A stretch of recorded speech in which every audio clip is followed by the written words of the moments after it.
Bonjour.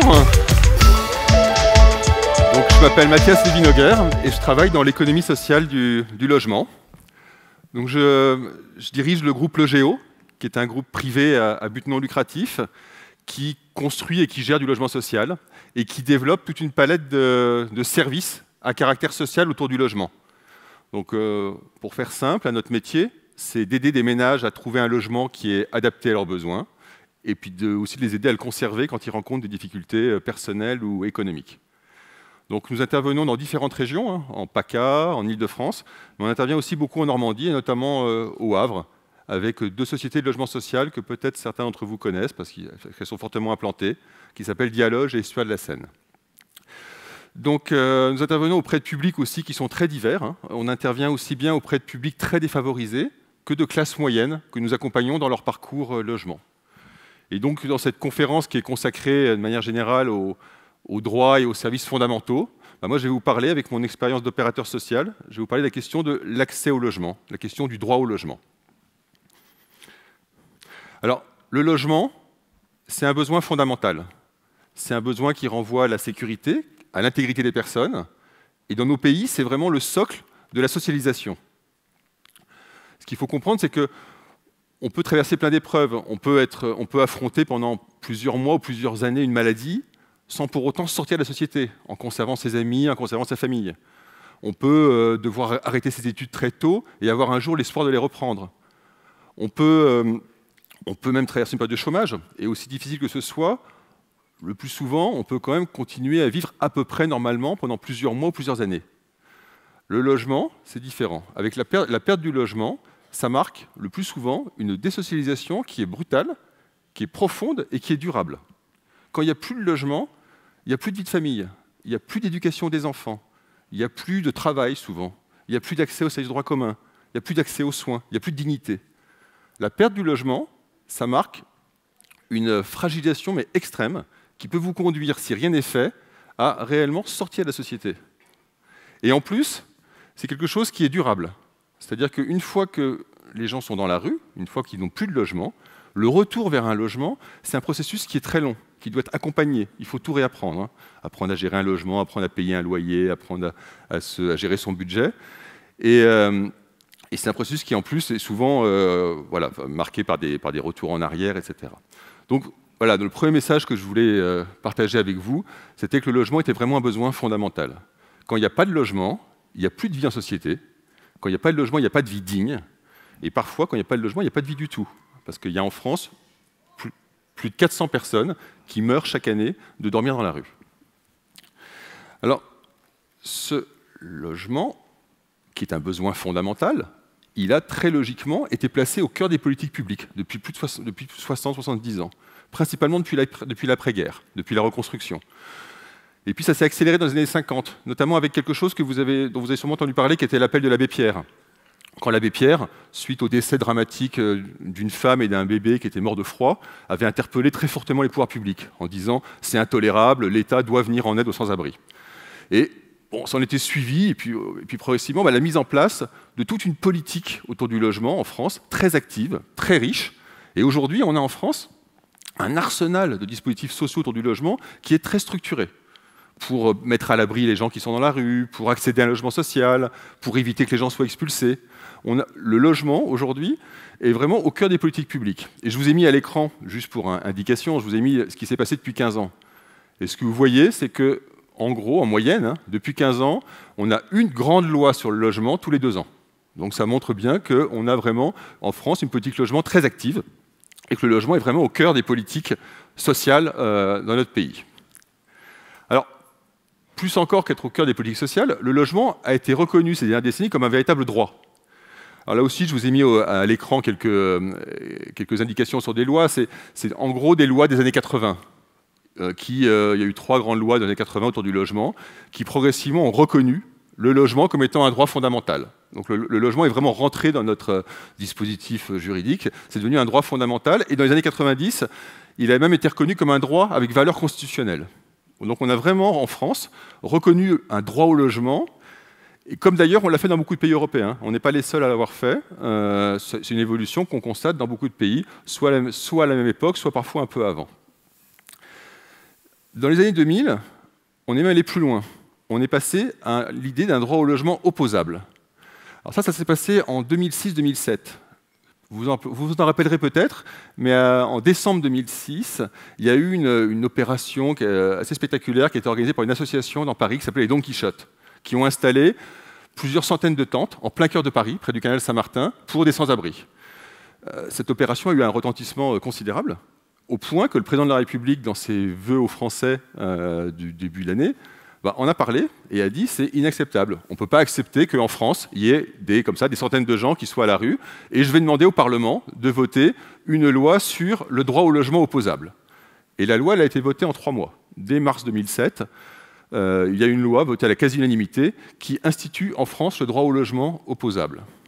Alors de quoi on parle quand on parle du droit au logement opposable? On parle vraiment de l'obligation qui est faite à l'État de trouver un logement pour toute personne qui n'arrive pas par ses propres moyens à accéder à un logement ou à s'y maintenir.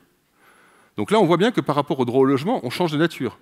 On passe d'un droit qui était un droit formel, un droit, une sorte de principe, en quelque sorte, d'obligation morale, on passe à un droit réel, on passe à une obligation de résultat.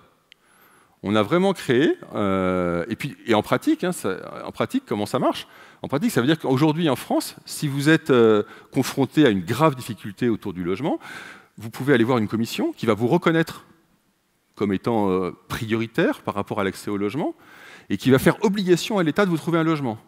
Et si l'État, en quelques mois, ne vous trouve pas un logement, l'État est condamné, avec astreinte, pour ne pas avoir rempli son obligation. Donc on a une vraie obligation aujourd'hui de trouver un logement pour l'ensemble des gens qui sont en difficulté. Et donc on voit que cette notion de droit au logement, donc elle a évolué, et que finalement, dans les années 2000, sans que forcément on en ait vraiment conscience, on a eu une évolution sociétale majeure. On a créé un nouveau droit opposable, comme le droit à la santé, comme le droit à l'éducation. Donc un droit qui contribue normalement à sécuriser en tout cas les parcours logement. Alors, donc on est sur un besoin fondamental, le logement, un besoin qui est au cœur des politiques publiques, un besoin qui est reconnu comme étant un véritable droit, et pour autant la crise du logement n'est pas résolue en France. Donc si on regarde quelques chiffres que je vous ai mis là, qui sont des chiffres qui sont pour l'essentiel d'ailleurs produits par la Fondation Abbé Pierre, qui chaque année produit un rapport sur ce qu'elle appelle le mal logement en France. D'abord, on constate déjà que sur les 150 000 ménages qui ont été reconnus comme prioritaires au titre du droit au logement depuis que la loi existe, il y en a encore 60 000 qui attendent leur logement, 40% quand même. Donc on n'arrive pas à mettre en œuvre la loi. On constate aussi qu'en France, aujourd'hui, il y a 700 000 personnes qui n'ont pas de domicile personnel. Et sur ces 700 000 personnes, il y en a 140 000 qui n'ont aucune solution de logement, donc ils sont à la rue. Et ce chiffre, c'est plus 40% par rapport à 2001, donc ça se dégrade. Ce qu'on voit aussi, c'est qu'il y a 2 800 000 personnes qui vivent dans des conditions de logement totalement inacceptables. Logement insalubre, sans aucun confort, suroccupé. Et puis si on élargit encore le cercle, il y a encore 5 millions de personnes qui sont en grande fragilité par rapport au logement et qui pourraient assez facilement retomber dans l'une des 2 premières catégories. Donc ça veut dire qu'aujourd'hui, même si le logement est bien reconnu comme un besoin fondamental, même si le logement est bien placé au cœur des politiques publiques, même s'il y a une obligation pour l'État maintenant de résoudre la question du logement, on n'y arrive pas. On a encore en France plusieurs millions de personnes qui sont en très grande souffrance par rapport au logement, avec les conséquences sur les risques de désocialisation que j'évoquais précédemment. Alors comment on explique ça? Comment on explique que tant d'efforts arrivent à de si piètres résultats? C'est très compliqué, parce que le logement, c'est un sujet qui est très complexe, mais pour être très schématique et pour rester dans le temps imparti à l'exercice, on peut faire ressortir, il y a une raison principale. Une raison principale, c'est qu'en France, on n'arrive pas à produire suffisamment de logements économiquement accessibles, donc bon marché, dans les secteurs où il y en a besoin.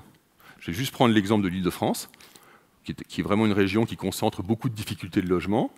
En Île-de-France, on sait que pour équilibrer le marché du logement, pour accompagner la croissance démographique, pour accompagner le renouvellement du parc, il faudrait construire chaque année 70 000 logements neufs. Depuis 15 ans, on en construit à peine plus de la moitié. Donc depuis 15 ans, on creuse le trou du déséquilibre, avec comme conséquence que le marché du logement est déséquilibré, et donc qu'il y a des pans entiers de la population qui sont exclus du marché du logement. Donc cette question de l'offre, de comment on arrive à produire du logement, elle est fondamentale, et elle est fondamentale pour le développement de nos villes. Le fait que dans nos villes, on arrive à avoir un équilibre entre les différentes formes de logement, entre le logement social et le logement privé, entre le logement pour les locataires et les logements pour les propriétaires, c'est fondamental si on veut avoir de la mixité sociale. C'est fondamental si on veut éviter les ghettos. Le droit au logement, ça n'est pas parquer des pauvres dans des cités d'accueil ou des cités d'urgence. Il n'y aura jamais de droit au logement en France, effectif, si on n'arrive pas à avoir un développement équilibré de nos villes.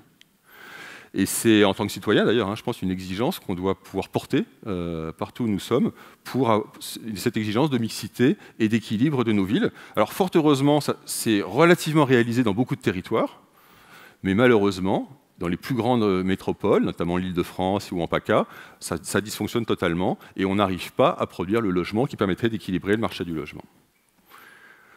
Voilà, donc en conclusion, pour rester bien dans le temps imparti, en conclusion, voilà, ce que je voulais partager avec vous, c'est deux choses. La première, c'est que le logement est vraiment un besoin fondamental et qu'il a été bien reconnu comme tel dans notre société. Maintenant, on a un vrai droit au logement, il est au cœur de nos dispositifs sociaux, il y a des politiques actives, il y a une vraie reconnaissance juridique du droit au logement, et c'est très légitime, parce qu'on est vraiment sur un besoin essentiel. La deuxième chose qui est intéressante avec le droit au logement, c'est de prendre conscience de sa portée. C'est que le droit au logement, c'est non seulement important pour venir, parce que c'est non seulement une exigence humanitaire, c'est ce qui permet de répondre à la souffrance de millions de personnes qui aujourd'hui n'ont pas de logement, mais au-delà de ça, le droit au logement, c'est un droit qui structure la société qu'il reconnaît. C'est un droit qui est structurant. Quand on reconnaît le droit au logement, on fait un choix aussi sur une certaine vision du vivre ensemble, ou sur une certaine vision des villes dans lesquelles nous voulons vivre. Donc c'est en tout cas cette richesse de la question du logement, avec plein d'entrées, qui moi en tout cas me passionne dans mon métier, et que j'espère avoir réussi à vous faire partager en quelques minutes. Je vous remercie beaucoup pour votre attention.